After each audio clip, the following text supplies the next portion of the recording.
A somber ceremony as we remember the 39th president of the United States. All right, Fox 5 Sharon Crowley's here to continue our coverage tonight. Sharon. Yeah, that's right. As you just said, we've been watching former President Jimmy Carter's flag-draped casket brought back to Washington, D.C. The longest living president in U.S. history will lie in state at the Capitol Rotunda until his funeral at the National Cathedral on Thursday.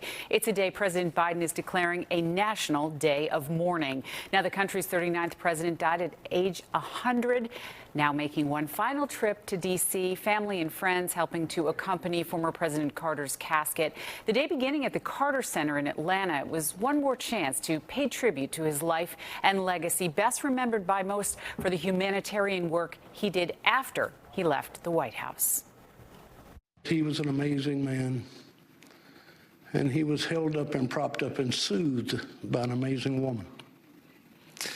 And the two of them together changed the world. The amount of what he accomplished, you know.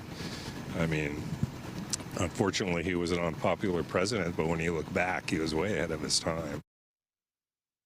Well, Carter's flag-draped casket that you see there, taken from the plane at Joint Base Andrews in Maryland. Members of the Army, Navy, Marines, Air Force, and Coast Guard there to pay respects to the former president. The procession then moving to the Navy Memorial. His remains put into a horse-drawn caisson for the remainder of the trip down Pennsylvania Avenue to the U.S. Capitol. Now, Carter graduated from the U.S. Naval Academy. His nuclear submarine crew helped prevent a nuclear reactor from melting down.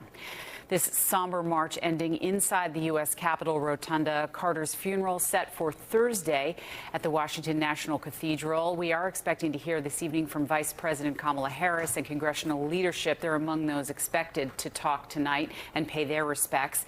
And then, of course, during the funeral, 5 living U.S. presidents are going to be in attendance on Thursday. President Biden will be also delivering one of the eulogies. And after his funeral Thursday, guys, Carter will be returned to his hometown of Plains, Georgia, where he will be buried next to his wife, Rosalind, after their long marriage of more than 70 years. One of the great love stories of our time, really. Him and Rosalind, for sure. All right. Thanks so much, Sharon.